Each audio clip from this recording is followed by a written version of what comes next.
Assalamualaikum warahmatullahi wabarakatuh. Apa kabar anak-anak?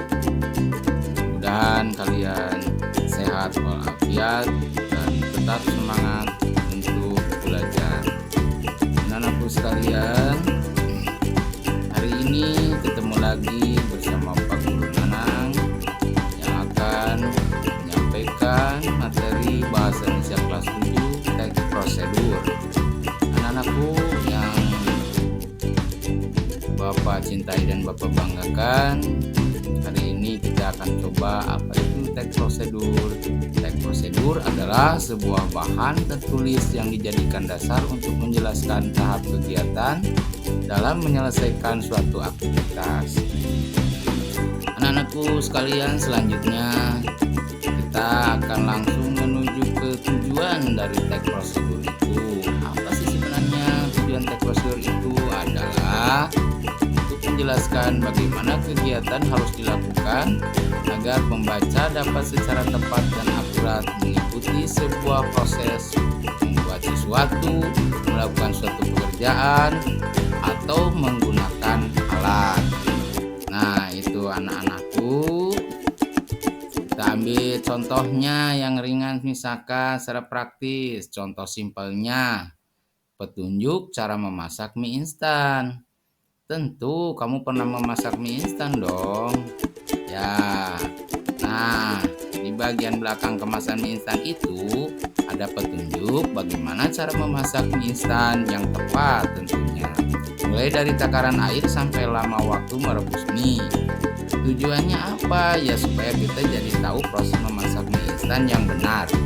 Jadi mie-nya nggak akan kematangan atau bahkan belum matang. Nah, anak-anakku sekalian, setelah kita melihat contoh simpel, kita coba untuk mengetahui ciri-ciri teks prosedur tersebut. Ciri yang membedakannya dengan jenis teks yang lain diantaranya sebagai berikut. 1. Menggunakan pola kalimat perintah atau imperatif yang harus ditaati dalam pelaksanaan teks prosedur. Yang kedua, terdapat panduan langkah-langkah yang harus dilakukan. Yang ketiga, menggunakan kata kerja aktif. Yang keempat, menggunakan kata penghubung atau konjungsi untuk mengurutkan kegiatan-kegiatan.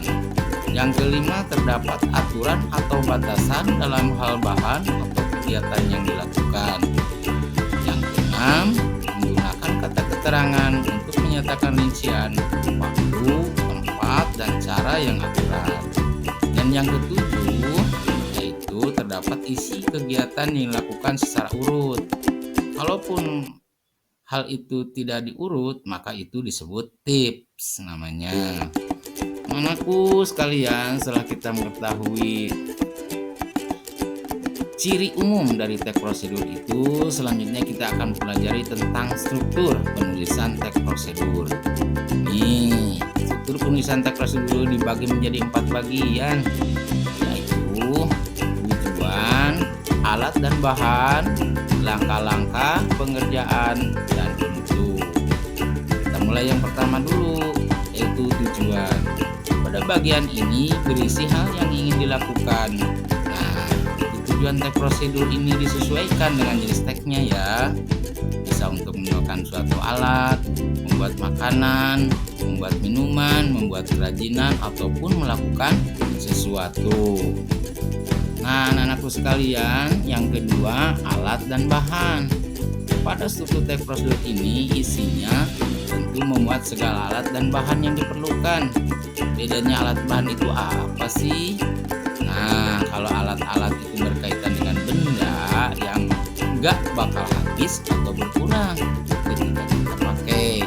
Misalnya, alat yang digunakan untuk memasak, wajan, pisau, talenan, mangkok, dan sebagainya. Sementara itu, bahan-bahan merupakan sesuatu yang akan kurang ataupun habis ketika dipakai. Misalnya, bahan yang digunakan untuk membuat roti. Ada tepung, terigu, ada gula, garam, mentega, telur, dan sebagainya. Anak-anakku sekalian yang hebat-hebat, selanjutnya yaitu Yang ketiga, ya, langkah-langkah bagian berisi urutan. Langkah secara rinci dan bertahap. Jadi step by step gitu loh. Hal ini bertujuan untuk membuat suatu kejadian menjadi runtut sehingga tujuan tag prosedur bisa tercapai. Nah, yang keempat sebagai penutup atau simpulan. Pada struktur tag prosedur yang terakhir ini ada penutup atau simpulan. Isinya ya berupa simpulan dari suatu prosedur yang sudah dilakukan ya. Bagian ini juga biasanya berisi harapan atau manfaat yang didapat jika langkah-langkah pada tag prosedur itu dilakukan dengan baik tentunya. Nah, anak-anakku sekalian, selanjutnya kita akan belajar tentang jenis tag prosedur.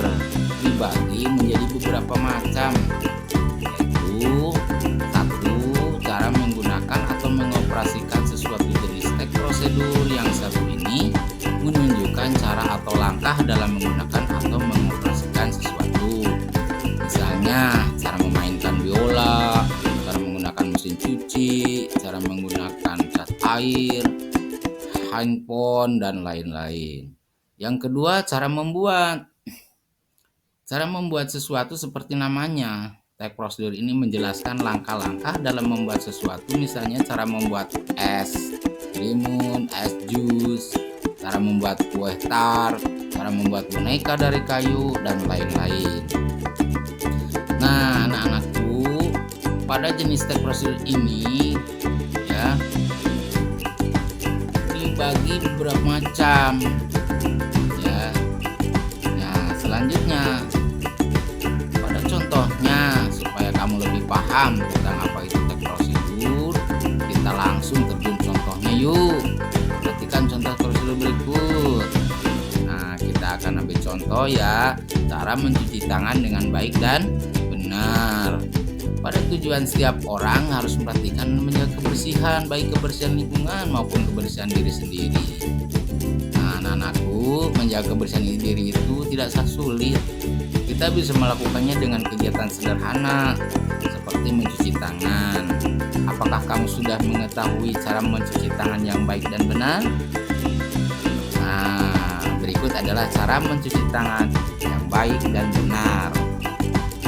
Anak-anakku sekalian, kita lihat yang pertama nih, langkah-langkahnya. Basahi tangan hingga pergelangan dengan air yang mengalir, lalu tuangkan sabun ke telapak tangan 2-3 tetes saja.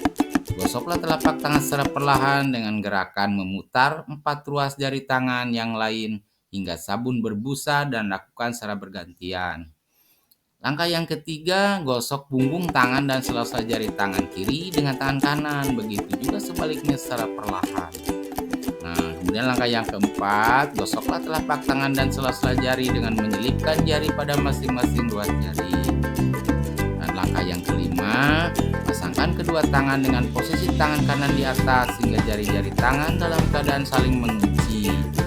Gosoklah secara perlahan dan ulangi gerakan tersebut dengan posisi tangan kiri.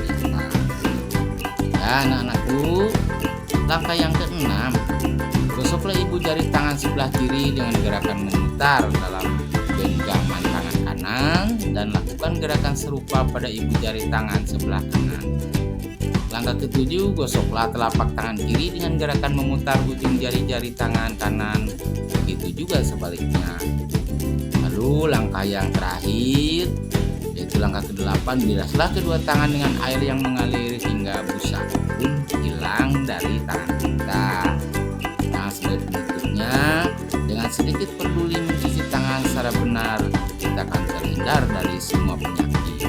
Selamat menyongsong gaya hidup sehat, semoga bermanfaat. Anak-anakku sekalian, rupanya pembelajaran hari ini dicukupkan dulu sampai di sini. Mudah-mudahan apa yang Bapak sampaikan bisa bermanfaat. Terima kasih. Wassalamualaikum warahmatullahi wabarakatuh. Sampai jumpa lagi.